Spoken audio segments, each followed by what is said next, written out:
Assalamualaikum warahmatullahi wabarakatuh. Selamat pagi dan salam sejahtera untuk kita semua.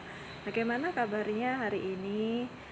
Mudah-mudahan semuanya selalu sehat dan juga dalam lindungan Allah Subhanahu wa taala.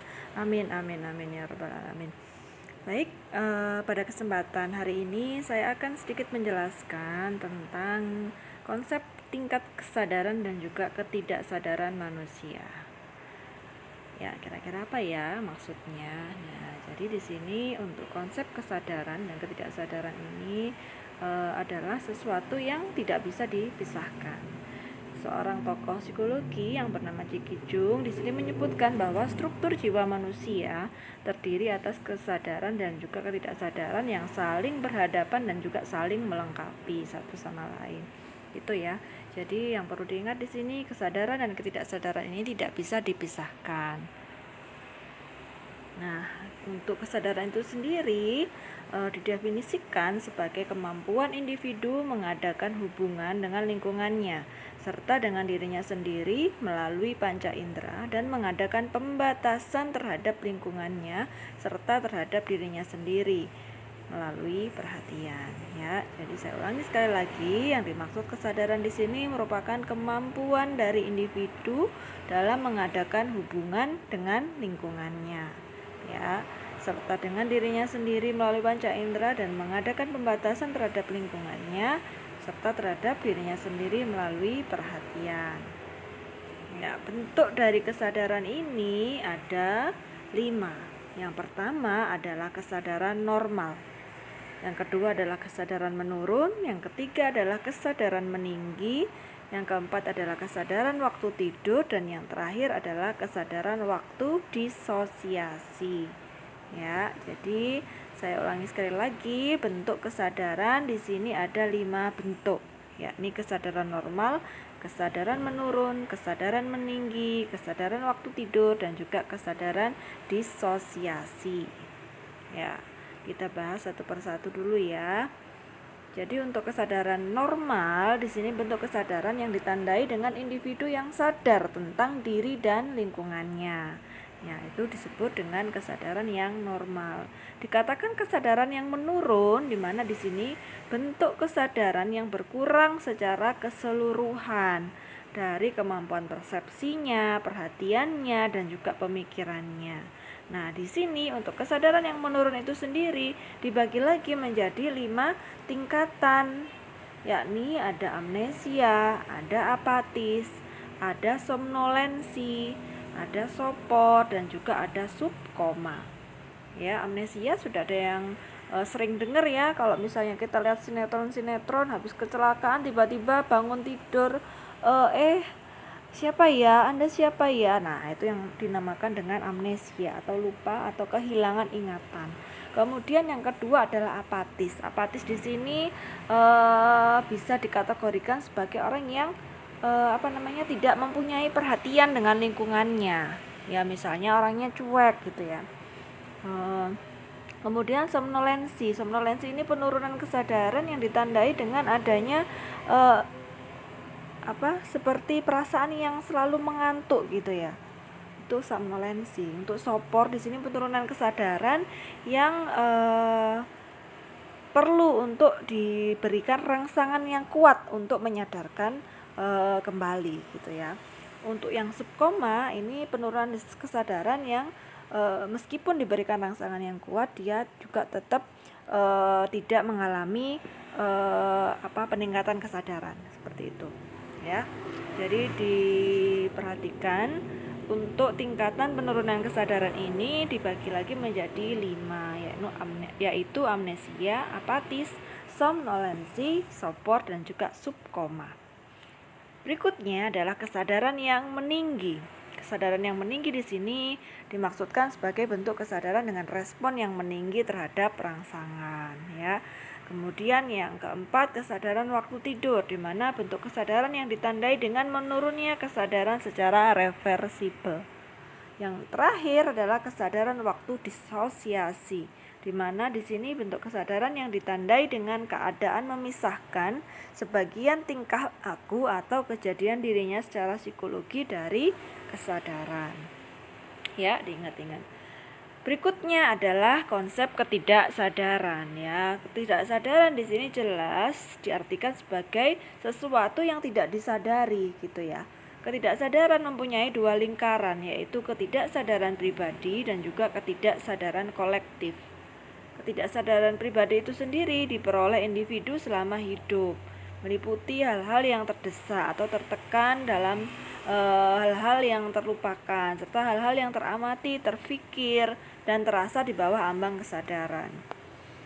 Untuk ketidaksadaran kolektif itu mengandung isi-isi yang diperoleh selama pertumbuhan jiwa seluruhnya melalui generasi terdahulu. Seperti itu.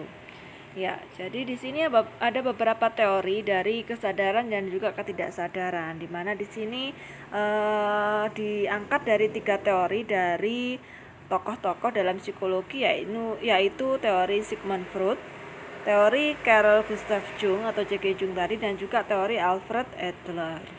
Ya, di sini kita harus memahami atau mengetahui perbedaan dari masing-masing 3 teori ini.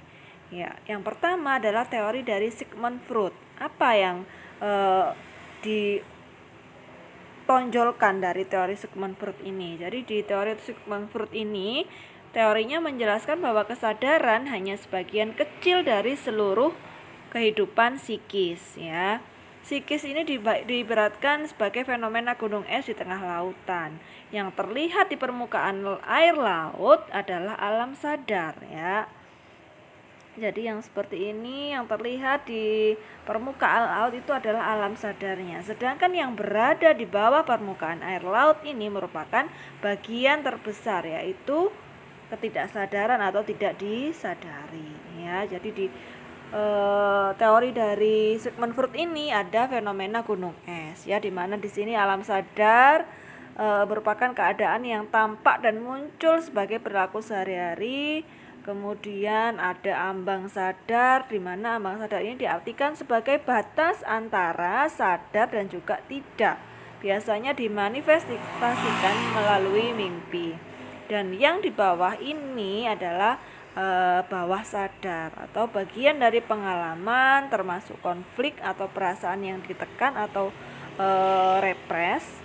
Misal pengalaman yang memalukan seperti pernah ditolak cintanya, atau pengalaman traumatis ya seperti kematian atau kehilangan anggota keluarga, atau ditinggalkan orang yang misalnya sangat dicintai, atau terjadi musibah besar dan seterusnya. Nah, selanjutnya teori Sigmund Freud ini juga membagi tingkat kesadaran itu menjadi 3 daerah, yakni ada alam sadar, alam prasadar, dan juga alam tak sadar.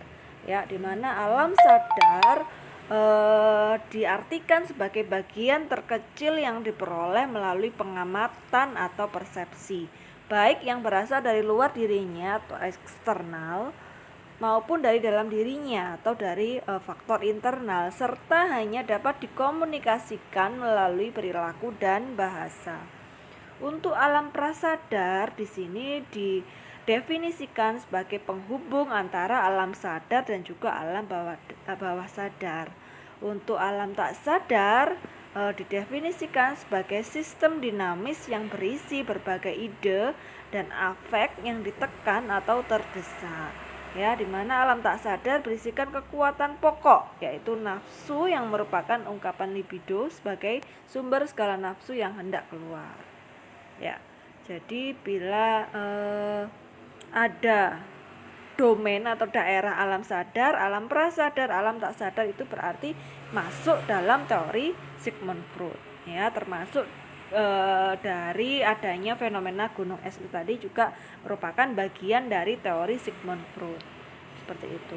Kemudian di sini ada 5 ciri alam tak sadar menurut Kaplan. Ya, jadi tokoh psikologi lainnya yang bernama Kaplan di sini menyebutkan ada 5 ciri alam tak sadar. Yakni ciri yang pertama adalah alam tak sadar ini berhubungan erat dengan dorongan insting. Kemudian yang kedua, isi dari alam tak sadar ini terbatas pada harapan yang mencari pemenuhan sehingga menimbulkan suatu motivasi. Kemudian yang ketiga, alam tak sadar ini ditandai sebagai proses berpikir yang primer. Kemudian ciri yang keempat adalah ingatan yang berada dalam alam tak sadar ini mudah dilepaskan dengan simbol verbal. Dan yang terakhir, ciri dari alam tak sadar menurut Kaplan, isi yang terdapat di alam tak sadar agar dapat disadari harus melalui alam prasadar dengan mengalarkan sensor penghambat. Ya, seperti itu. Ya, jadi dipahami kembali, dibaca pelan-pelan, diresapi gitu ya. 5 ciri alam tak sadar menurut Kaplan. Kemudian teori berikutnya adalah teori yang dikemukakan oleh tokoh psikologi yang berikutnya, yaitu Carl Gustav Jung atau biasa dipanggil C.G. Jung ya. Dimana C.G. Jung ini terkenal dengan teori psikologi analitik yang menjelaskan bahwa jiwa atau psikis manusia merupakan totalitas kehidupan jiwa yang terdiri atas alam sadar atau kesadaran yang berfungsi untuk adaptasi terhadap dunia luar atau lahiriah, dan juga alam tak sadar atau ketidaksadaran yang berfungsi untuk adaptasi terhadap dunia dalam atau batiniah. Nah, ketidaksadaran di sini merupakan tenaga utama dari kehidupan manusia. Ya, bila tadi Sigmund Freud membagi alam sadar dan tidak sadar ini menjadi 3 domain, yaitu alam sadar, alam prasadar, dan alam tak sadar. Carl Gustav Jung ini hanya membagi menjadi 2, yaitu hanya alam sadar saja dan juga alam tak sadar, seperti itu.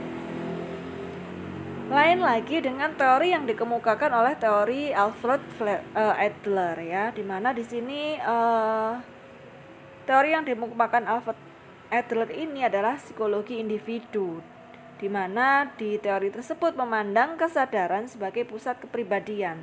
Ya, jadi yang dipandang sebagai pusat kepribadian di sini adalah yang kesadaran, bukan yang ketidaksadarannya, gitu ya. Yang ketidaksadaran merupakan kekuatan-kekuatan pendorong yang berperan pada kejadian yang salah atau keliru. Menurutnya, kehidupan sering didasari ketidaksadaran dan rahasia, termasuk tujuan yang ingin dicapai pun kadang merupakan tujuan yang tidak disadari. Ya. Struktur dari kesadaran dan ketidaksadaran. Yang pertama, struktur kesadaran berdasarkan teori Jung. Komponen pokok kesadaran adalah fungsi jiwa dan juga sifat jiwa. Fungsi jiwa ialah suatu bentuk aktivitas kejiwaan yang secara teori tidak berubah dalam lingkungan yang berbeda-beda. Sedangkan sikap jiwa adalah energi psikis umum atau libido yang menjelma dalam bentuk orientasi manusia terhadap dunianya. Ya, jadi yang perlu dipahami di sini apa sih bedanya fungsi jiwa dan sifat jiwa gitu ya.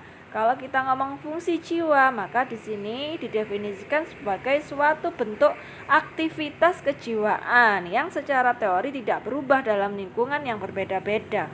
Seperti itu. Sedangkan kalau kita bicara tentang sikap jiwa, nah didefinisikan sebagai energi psikis ya. Energi psikis umum atau libido yang menjelma dalam bentuk orientasi manusia terhadap dunianya. Gitu ya. Selanjutnya, nah di sini ada 4 fungsi pokok jiwa manusia. Ya, ada 4 fungsi pokok jiwa manusia. Fungsi yang pertama yaitu fungsi pikiran, di mana di sini fungsi pikiran ini sifatnya rasional dan cara bekerjanya juga dengan penilaian salah dan benar. Ya, jadi saya ulangi lagi, untuk fungsi pikiran di sini sifatnya rasional gitu ya, dan cara bekerjanya dengan penilaian salah benar. Itu adalah fungsi pikiran.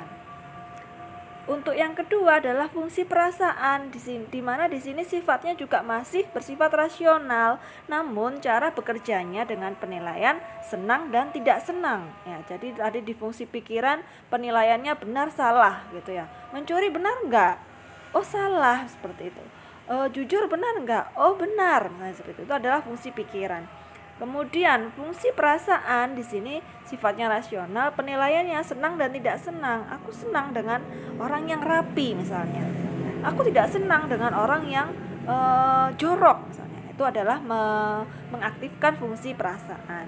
Ya, selanjutnya adalah fungsi pendirian, di mana fungsi pendirian ini bersifat rasional, ya, sama-sama bersifat rasional juga. Namun cara bekerjanya dengan penilaian atau sadar atau indrawi gitu ya.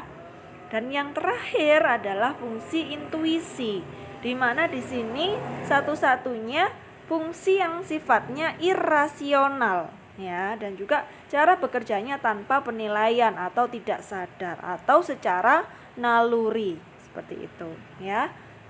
Jadi saya ulangi sekali lagi, di sini ada 4 fungsi pokok jiwa manusia, yakni fungsi pikiran, fungsi perasaan, fungsi pendirian, dan juga fungsi intuisi. Ya, di mana fungsi pikiran ini sifatnya rasional, cara bekerjanya dengan penilaian benar dan salah. Kemudian fungsi yang kedua adalah fungsi perasaan, sifatnya juga rasional, cara bekerjanya dengan penilaian senang dan tidak senang. Fungsi yang ketiga adalah fungsi pendirian, sifatnya juga rasional dan cara bekerjanya dengan penilaian atau indrawi.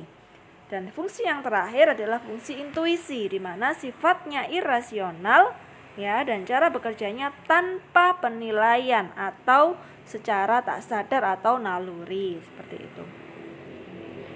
Selanjutnya adalah tentang struktur ketidaksadaran gitu ya. Perwujudan dari ketidaksadaran ini berbentuk satu simptom dan kompleks ya. Di mana di sini merupakan gejala-gejala yang masih disadari. Kemudian struktur yang kedua, wujud dari ketidaksadaran ini bentuknya adalah mimpi dan juga hayalan. Ya, jadi di sini mimpi dan hayalan ini timbul dari kompleks dan merupakan pesan rahasia dari Sang Maha. Mimpi mempunyai hukum sendiri dan bahasa sendiri. Yang ketiga, bentuk dari ketidaksadaran ini adalah dinamakan archetypus atau merupakan pusat serta medan tenaga ketidaksadaran yang mengubah sikap kehidupan sadar manusia. Ya, jadi kalau ditanya apa sih wujud dari bentuk ketidaksadaran? Nah, jawabannya adalah 3 ini, yaitu simptom dan kompleks, mimpi dan hayalan, dan juga archetypus. Nah, yang terakhir nih dari materi kesadaran dan ketidaksadaran ini adalah bentuk khusus isi dari ketidaksadaran. Yakni di sini adalah yang pertama bayang-bayang, yaitu segi lain atau bagian gelap dari kepribadian, kekurangan yang tidak disadari. Yang kedua adalah proyeksi atau imago, di mana di sini diartikan secara tidak sadar menempatkan isi-isi batin sendiri pada objek di luar dirinya. J.K. Jung menamakan isi kejiwaan yang diproyeksikan kepada orang lain itu sebagai imago. Dan yang terakhir, bentuk khusus dari isi ketidaksadaran ini adalah animus dan anima, di mana di sini sifat-sifat kualitas jenis kelamin lain yang berada dalam ketidaksadaran manusia. Seorang laki-laki ketidaksadarannya adalah betina, disebut dengan anima, dan seorang wanita ketidaksadarannya adalah jantan yang disebut dengan animus ya. Jadi jangan kebalik, kalau misalnya ditanya apa sih bentuk khusus isi dari ketidaksadaran, maka jawabannya adalah bayang-bayang, proyeksi atau imago, dan juga animus dan anima. Sedangkan kalau ditanya apa sih wujud, ya, wujud dari bentuk ketidaksadaran, nah di sini jawabannya adalah simptom dan kompleks, mimpi dan hayalan, dan juga archetypus ya. Saya rasa cukup materi hari ini, semoga bermanfaat, semoga dapat memberikan sharing ilmu yang lebih untuk materi psikologi. Kurang lebihnya saya mohon maaf, saya tutup. Wabillahi taufik wal hidayah. Wassalamualaikum warahmatullahi wabarakatuh.